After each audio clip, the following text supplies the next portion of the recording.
On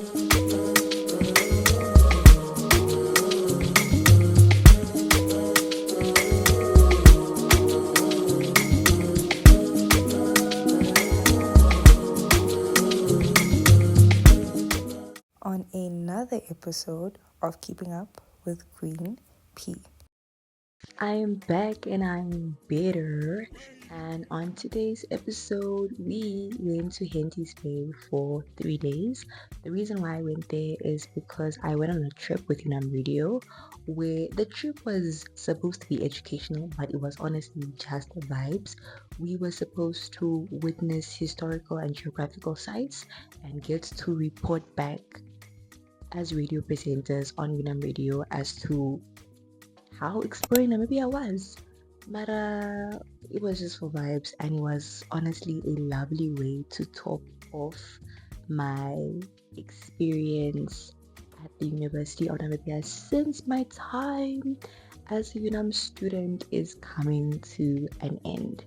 So we left Windhoek Friday. We were told, guys, come before 2:30 because the bus is leaving at 2:30.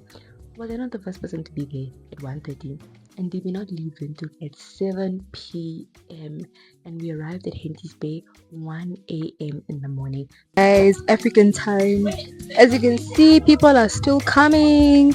It's almost an hour, and we are still here, still waiting to leave Windhoek to go to Henties Bay.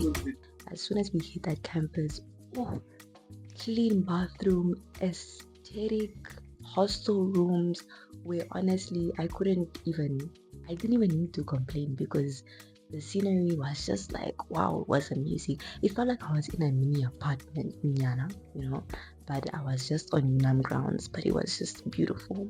When we woke up in the morning, we were hit with the beautiful ocean. Now that we could finally see, we could hear the ocean, we could just feel that ocean breeze, and guys, it was so lovely, and it was a perfect backdrop for our little getaway.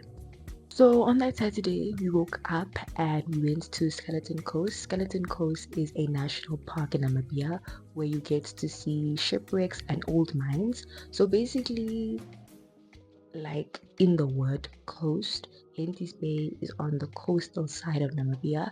So sometimes when ships are like passing through the Atlantic, it gets very misty where they can't see, and then the ship ends up being wrecked.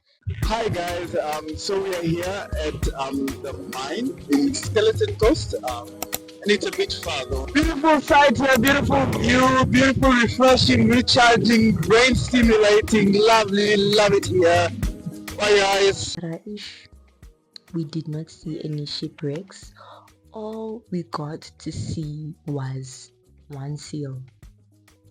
And the reason why I went on this trip was to go to Skeleton Coast, but no, we just got to see one seal.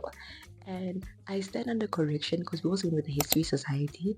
I hope he was telling me the truth, but one guy told me that apparently slaves also used to be transported from the Skeleton Coast area to, other continents, other countries. So I believe that's what makes it a geographical position in Namibia. Now, when it comes to the food situation and how much we paid as UNAM students, we had to pay $370 Namibian dollars to go on this trip. And honestly, I would say if you are a UNAM student, make use of extracurricular activities, because just being a regular student will not get you anywhere, because you will not end up exploring. Imagine I paid $370, but I stayed in such a lovely place. All it was a hostel. It didn't even look like a hostel, and that $370 was only going to be used for food. So we bought food, we cooked, not me though. There were girls that volunteered to cook, and those girls were showing their wifey skills.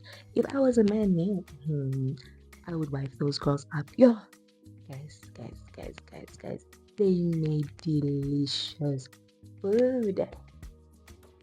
And then on Sunday, we went to Dune 7.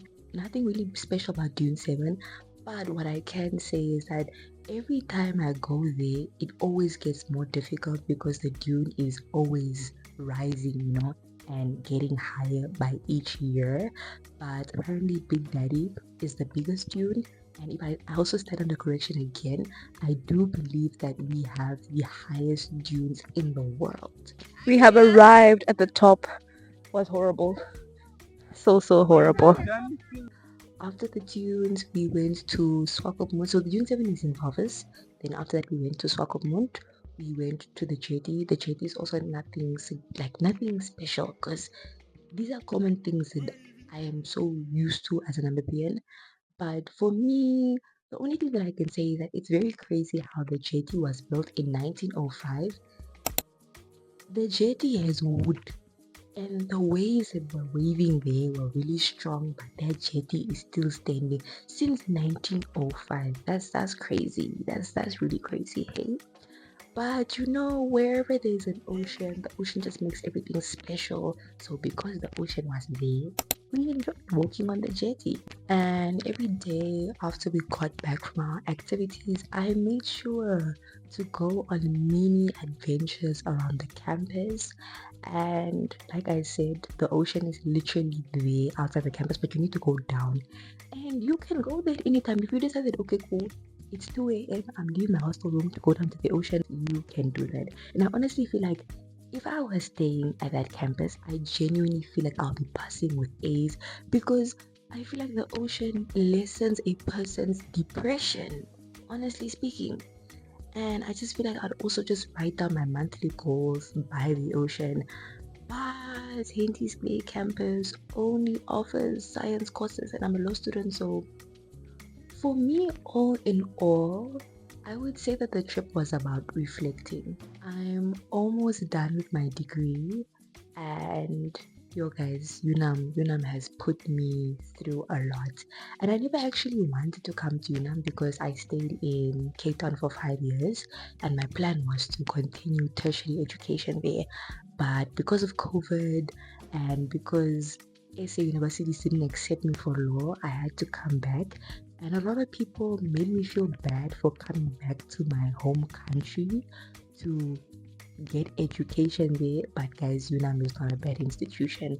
Like, it really allowed me to be so blessed to be a UNAM student. To even say, guys, I have a campus. As a UNAM student, there's a campus that has an ocean view. Can you tell me of a campus of yours that has an ocean view?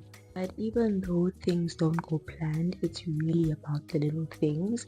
Because at the end of the day, had I not gone to UNAM, had I not put myself out there and auditioned to become a radio presenter at UNAM Radio, I wouldn't have gotten this experience. It made me realize that UNAM is not as bad as it seems to be, or as we all make it seem to be, and that I'm really in a fortunate position, to be able to say that my university has 12 campuses across Namibia.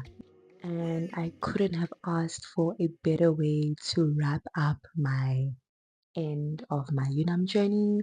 Moral of the story, guys, put yourself out there, join extracurricular activities. Don't rob yourself of a beautiful varsity experience. So I shall see y'all soon.